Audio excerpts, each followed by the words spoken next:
Hello and welcome, David Baker. Welcome to the Wisdom for Life podcast. Hey, another week, another Monday morning, hey, let's work on our children. We have one chance, one opportunity to teach them and train them in the way they should go. And the rest of our life, we will look and see how they did.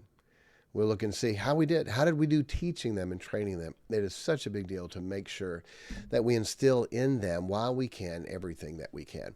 All right, this week's lesson, as you know, we give you 7 lessons for the week to teach and train your children. Give you the topic, the idea.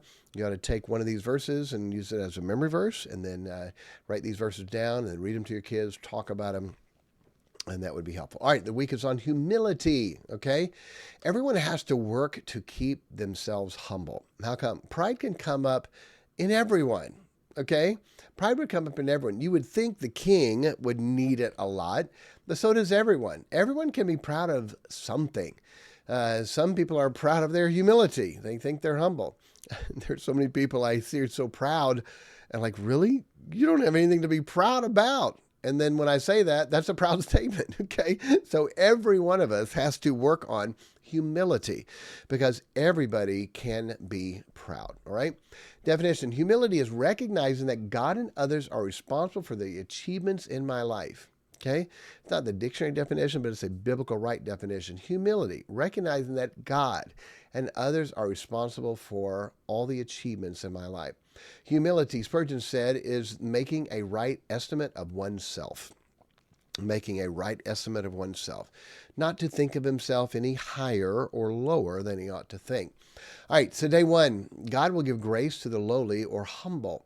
Proverbs 3:34, surely he scorneth the scorners, but he giveth grace to the lowly. So God's going to scorn, criticize, critique the scorners, but he gives grace to the lowly. Humility is necessary prerequisite for grace. When you are humiliated, grace is on the way. It's only the one can see the value of being humbled that is completely righteous. When you are humbled, now you can understand how Jesus is completely righteous, and most people can't see that. The humble person has changed humiliation into humility.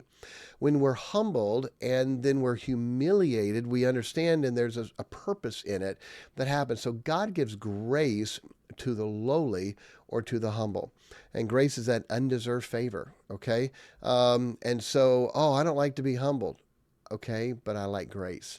And God gives grace to the humble. And so, a beautiful thing. All right, verse 2. Humble yourself to keep a friendship. Humble yourself to keep a friendship. It's amazing how little people value friendship these days. How quickly people cut people off instead of biblically doing what it says, to go talk to some people. Here it is, Proverbs 6, verse 3. Do this now, my son, deliver thyself. When thou art come into the hand of thy friend, go, humble thyself, and make sure of thy friend. If there's a problem with somebody, go humble yourself and make sure of thy friend. It's amazing how when you humble yourself, you can keep a friendship. So many people aren't willing to do something like that. All right, day 3. Pride gives shame, but humility brings wisdom. Proverbs 11:2. When pride cometh, then cometh shame. But with the lowly is wisdom. With the lowly is wisdom.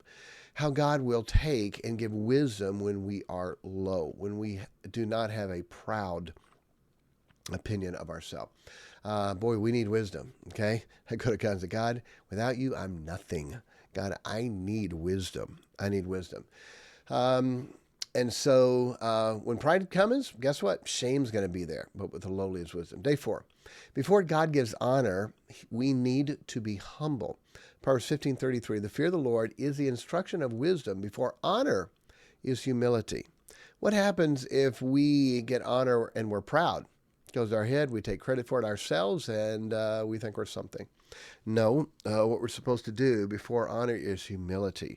We need to be humble so then God can honor us. If we're proud when God honors us, then it's going to go to our head. It's going to mess us up. And so when you are honored, okay, immediate thing to do is to humble yourself and brag on God and brag on somebody else. And, the right quarterback said, man, you had a great game. You threw for 5 touchdowns. Man, you were amazing. A wise quarterback will say, it's a team effort. That front line gave me all the time in the world. Anybody could have thrown touchdowns with the front line like we had. Or to be able to say, man, my receivers, all I got to do is put it out there and they bring it in. I've got some great receivers. Okay. What did you do? You just took the honor and in humility, you gave it to somebody else. You gave it to somebody else. And people say, oh, you got great looking kids. I say, I married a beautiful lady. What's that? Giving the honor to my wife, which is true. And so do that. It's like, boy, you really know the Bible. You're a really good preacher. No, I had some really good preachers as teachers. I had a great place to go to Bible college, and I learned a whole lot. And I'm so thankful for the preachers and teachers that I had to help me. And so that's what's supposed to happen. Before honor is humility.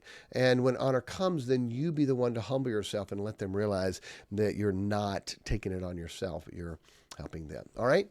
All right. Day 5. Being humble is better than having all the money, but will bring money. I love these type verses.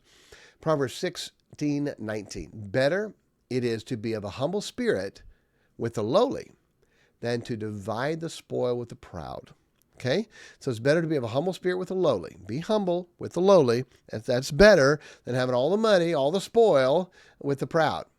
Proverbs 22:4, by humility and the fear of the Lord is riches, honor, and life. So when you humble yourself, then God again gives you riches and honor and life. When you realize it's not you, it's God. When you realize it's not you, but the people who instructed you. Many of you know I'm running for mayor of the county right now. And I have no idea how it's going to go. I love people, and it seems to be going well, but until those come in, you don't know. I'm going to make a video about it this week, but had just an amazing thing the other Friday. We were downtown and met a lot of people. And Ed Harlan, the former mayor of Murray County, when we moved back to town, got to see him and shake his hand. And I figured guys like that are very connected, and he had already committed to one of the other candidates. And that was fine, but I still wanted to meet him and pick his brain for what he learned and what he went through as mayor. And so anyway, when I did that, he put his hands up like, don't talk to me. And I thought he was going to tell me he was already committed. And he told me, he said, David, he said, you don't have to politic me. You don't have to ask me to vote for you. He said, I am already for you, and we are voting for you. Wow. Thank you. Here's why. He said, your granddaddy was one of the best men I have ever met in my life. He, to me growing up, was a perfect Christian gentleman. That was your grandfather. He used to come and work on our barns and work on our house, and he, just the way he carried himself and how hard he worked and his demeanor and spirit, he was, to me, a perfect example of a Christian gentleman. And he said, here's the statement. He said, David, if you are half the man that your grandfather was, you'll make a great mayor. Wow. So if someone says, man, you're really good at this, you know what? I had a good dad. My dad is the hardest working guy I know. My dad could outwork me at 60 and 70 years old. My dad could multitask and do so many things. My dad had 5 people have to take his place when he retired. They literally hired 5 people to take the jobs my dad had because my dad could keep taking more and more work and more labor because they knew, give it to the guy who can get anything done, and he'll find a way to get it done too. And he did. And so people are like, wow, Pastor Baker, you do so many things. You get so many things done. No, I had a great dad. And he made us work, and he taught us things, and I inherited things from my dad and from my grandfather. And what a blessing that is. So the humility, it's the honor. You pass it on to somebody else. But with the humility, then God does bring riches and honor and life. All right, day 6. God destroys the proud, but gives honor to the humble. God destroys the proud, but gives honor to the humble. Proverbs 18:12. Before destruction, the heart of man is haughty, but before honor is humility. Again, God destroys the proud, but gives honor to the humble. Before honor is humility. God gives honor to the humble. Hey, you want to be honored? You want to be lifted up? You want to be praised? Then don't try to be. Just be humble. Just be humble. Let God take care of the rest of that. And day 7. Pride knocks someone down, but humility lifts him up. What a great statement. Pride knocks someone down, but humility lifts him up. Proverbs 29:23. A man's pride shall bring him low, but honor shall uphold the humble in spirit. So a man's pride, it's going to bring him low, but honor shall uphold the humble in spirit. When you're humble, God's going to honor you and lift you up. Pride knocks someone down, but humility lifts him up. Lifts him up. Here's a quote by F.B. Meyer. It said, I used to think that God's gifts were on the shelves above one another, and the taller we grew in Christian character, the more easily we could reach them. I now find that God's gifts are shelves, one beneath the other, and that it is not a question of growing taller, but of stooping lower. That's good. John Bunyan said, he that is down needs fear no fall. He that is low, no pride. He that is humble, ever shall have God to be his guide. Isn't that beautiful? Humility is nothing but truth, while pride is nothing but lying. And then Henry Ward Beecher, by the way, that was Vincent de Paul. Henry Ward Beecher said, pride kills thanksgiving, but a humble mind is the soil of which thanks naturally grows. A proud man is seldom a grateful man, for he never thinks he gets as much as he deserves. Isn't that good? Read that again. Pride kills thanksgiving, but a humble mind is a soil out of which thanks naturally grows. A proud man is seldom a grateful man, for he never thinks he gets as much as he deserves. Henry Ward Beecher. All right, some good stuff there to teach our children. When you see pride in them, by the way, that's why we even tell our kids, we don't tell them we're proud of them. We tell them we're pleased with them when they obey, when they do right, when they work hard. Pride says I'm better than somebody. Pride says I can do and be and more better than you.